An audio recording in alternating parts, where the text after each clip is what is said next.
नमस्कार विद्यार्थी मित्रों, कक्षा 11वीं में स्वाध्याय 6.1 में क्वेश्चन नंबर 12 देखेंगे।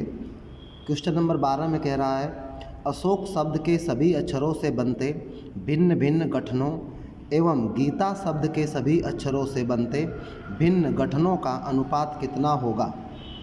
तो सबसे पहले प्रश्न में हम अशोक शब्द से कुल कितने गठन बनेंगे वो ज्ञात करेंगे। तो लिखेंगे अशोक शब्द से बनने वाले कुल गठन।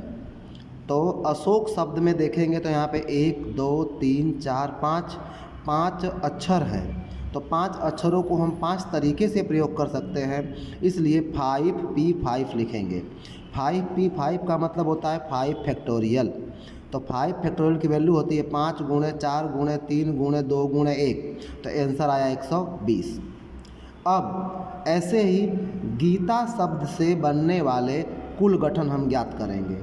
तो यहाँ पर गीता शब्द में ई जो है 2 बार है, यहाँ पर इस तरह से नहीं करेंगे, क्योंकि जब एक ही अक्षर या वस्तु एक से अधिक बार आती है तो वह समस्वरूप वस्तुओं का क्रमचय बन जाता है। तो यहाँ पर समस्वरूप वस्तुओं का क्रमचय लागू होगा, जिसका सूत्र होता है n factorial upon a factorial b factorial c factorial. तो n फैक्टोरियल मतलब कि यहाँ पर 1 2 3 4 5 अक्षर है, तो यहाँ पर n फैक्टोरियल की जगह लिखेंगे हम यहाँ पर 5 फैक्टोरियल। ठीक है, 5 फैक्टोरियल। और नीचे जो पुनरावर्तित अक्षर है उसको लेते हैं। तो पुनरावर्तित अक्षर ई है, ई कितने बार है? 2 बार है, इसके लिए नीचे लिखेंगे 2 फैक्टोरियल। तो 5 फैक्टोरियल की वैल्यू होगी 5 गुणे 4 गुणे 3 गुणे 2 गुणे 1 बटे में 2 फैक्टोरियल की वैल्यू होगी 2 गुणे 1, 2 1 से कट जाएगा। तो यहाँ पर 5 गुणे 4 20, यहाँ 60 आंसर आएगा। अब प्रश्न में क्या पूछ रहा है बच्चों कि अशोक और गीता से बनने वाले गठनों का अनुपात। तो अशोक अनुपात गीता, तो अशोक का उत्तर आया था 120 और गीता का उत्तर 60 आया था। तो दोनों को 60 से भाग जा रही है, इसमें तो काट देंगे, 2:1 होगा। ये प्रश्न 12 पूरा हुआ। अब ऐसे ही क्वेश्चन नंबर 13 को देखेंगे।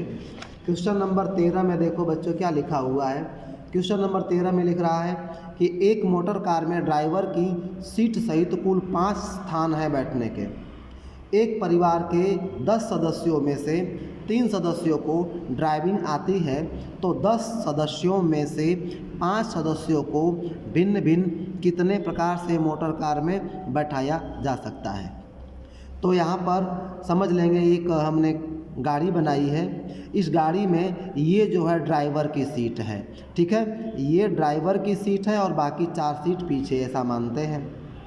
तो बच्चों ये ड्राइवर की सीट पर कौन बैठ सकता है? जिसे ड्राइविंग आती है। ठीक है, तो ड्राइविंग किसे आती है? देखो 3 सदस्यों को ड्राइविंग आती है, तो इस सीट पर कौन बैठ पाएगा? 3 में से ही कोई एक बैठ पाएगा। तो यहाँ पर लिखेंगे 3P1 और बाकी के सदस्य क्या बैठेंगे? पीछे। तो 10 सदस्य में से एक सदस्य तो बैठ गया, अब कितने बैठने रह गए? 9 सदस्य। तो 9 सदस्य जो है ये 4 सीट पे बैठेंगे, तो बाकी बचे 9P4 लिखेंगे। तो 3P1 की वैल्यू होती है 3 और गुणा 9P4 की वैल्यू होगी, 9 को 4 बार कम करेंगे तो 9 गुणे 8 गुणे 7 गुणे 6।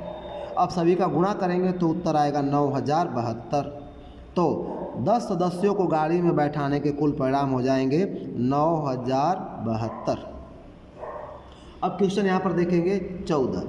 यहाँ पर क्वेश्चन जो है क्वेश्चन नंबर 14 में पहला है पिंटू। यहाँ पर कहता है कि शब्दकोशानुसार यदि गठित करें हम पिंटू शब्द को, तो पिंटू शब्द यह कौन से स्थान पर आएगा?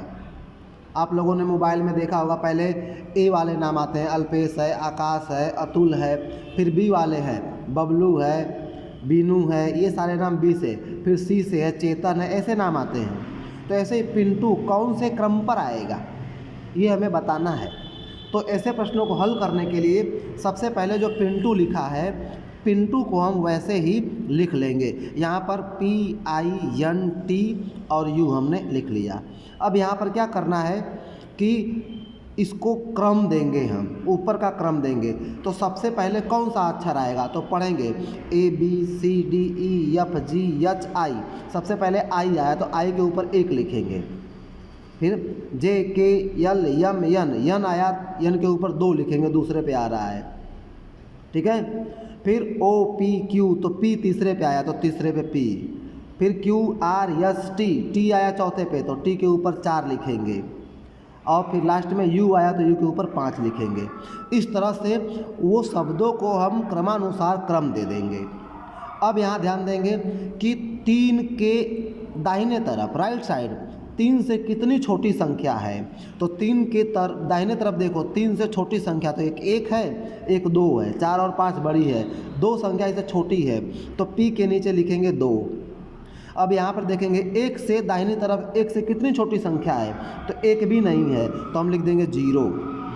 2 से यहाँ पर 2 के दाहिनी तरफ 2 से कितनी छोटी संख्या है, तो 1 भी नहीं है तो यहाँ पर भी लिख देंगे हम 0। 4 से दाहिनी तरफ कितनी छोटी संख्या है, तो 1 भी नहीं है, बड़ा है तो यहाँ पर भी लिख देंगे 0। 5 से दाहिनी तरफ एक भी संख्या छोटी 5 से नहीं है तो लिख देंगे 0। अब क्या करेंगे, यहाँ दाहिने तरफ से स्टार्ट करेंगे। सबसे पहले लिखेंगे 0 factorial, 1 factorial, 2 factorial, 3 factorial, 4 factorial. अब क्या करेंगे, तो इसका गुणा कर देंगे ऊपर वाले में। 4 फैक्टोरियल की वैल्यू होती है 24, तो 24 गुणे 2, आंसर आया 48। प्लस, यहाँ पर निशाने बीच में प्लस रखनी है। 3 फैक्टोरियल की वैल्यू होती है 6, 6 गुणे 0 करेंगे तो आएगा 0। 2 फैक्टोरियल की वैल्यू होती है 2, 2 का गुणा 0 में करेंगे तो आएगा 0। 1 फैक्टोरियल की वैल्यू होती है 1, 1 का गुणा 0 में करेंगे तो 0। 0 फैक्टोरियल की वैल्यू होती है 0, 0 का गुणा में करेंगे 0 में तो आएगा 0। इस तरह से सभी को जोड़ देंगे तो आंसर आएगा 48। इसका मतलब पिंटू शब्द के पहले 48 शब्द बन चुके होंगे, इसलिए पिंटू शब्द जो है 49वें क्रम पर आएगा, ये उत्तर होगा। इसी तरह से एक और प्रश्न देख लेते हैं, दूसरा जो है नूरी। देखोगे बच्चों, यहाँ पर नूरी, तो नूरी में भी हम क्या करेंगे, सबसे पहले लिख देंगे NURI, थोड़े थोड़े जगह पे लिखना है, ठीक है। तो अब नूरी में हम क्रम देंगे। सबसे पहले ABCD से पढ़ना शुरू करोगे, ABCDEFGHI। सबसे पहले क्या आया, I, तो I को हम पहला क्रम देंगे। I के बाद JKLMN, यन आया, यन को क्या देंगे, दूसरा क्रम देंगे, ठीक है। OPQR, R आया तीसरा, R को तीसरा क्रम देंगे। फिर STU, वो चौथे पे आया तो चौथा क्रम देंगे। अब क्या करना है, यहाँ पे देखेंगे 2 से दाहिनी तरफ 2 से कितनी छोटी संख्या है, तो 2 से देखो 2 संख्या छोटी है, तो 2 से सिर्फ एक संख्या छोटी है, 1 बस, और कोई नहीं है, तो एक संख्या छोटी है इसलिए 1 यहाँ लिखेंगे यन के नीचे। 4 से दाहिनी तरफ देखो कितनी छोटी संख्या है, तो 4 से दोनों छोटी, 2 संख्या छोटी है तो यहाँ पर 3 और 1, 2 संख्या छोटी है तो U के नीचे 2 लिखेंगे। R देखो, R के ऊपर 3 है, 3 से इधर कितनी छोटी संख्या है, तो 1 संख्या छोटी है मात्र, तो इसके नीचे 1 लिखेंगे। 1 से दाहिनी तरफ कितनी छोटी संख्या है, 1 भी नहीं है तो 0 है। अब वही नियम यहाँ पर लिखेंगे 0 फैक्टोरियल, 1 फैक्टोरियल, 2 फैक्टोरियल, 3 फैक्टोरियल। तो अब क्या करेंगे, 3 फैक्टोरियल का गुणा यहाँ करेंगे, तो 3 फैक्टोरियल की वैल्यू होती है 6, 6 का गुणा 1 में करेंगे तो आएगा 6। 2 फैक्टोरियल की वैल्यू होती है 4, 2 का गुणा 2 में करेंगे तो आएगा 4। 1 फैक्टोरियल की वैल्यू होती है 1, 1 का गुणा 1 में करेंगे तो आएगा 1। 0 फैक्टोरियल की वैल्यू होती है 0, 0 का गुणा करेंगे 0 में तो आएगा 0। अब सभी को जोड़ देंगे, 6 + 4 + 1 + 0 बराबर क्या आएगा, 11। अब अतः नूरी शब्द के पहले 11 शब्द बन चुके होंगे, तो नूरी कौन से क्रम पे आएगा, नूरी आएगा 12वें क्रम पर, ये आंसर हुआ। तो बच्चों इतना तुम्हें करके लाना है, ठीक है। समझ में आए तो आगे भी करते रहेंगे ऐसे ही। Thank you.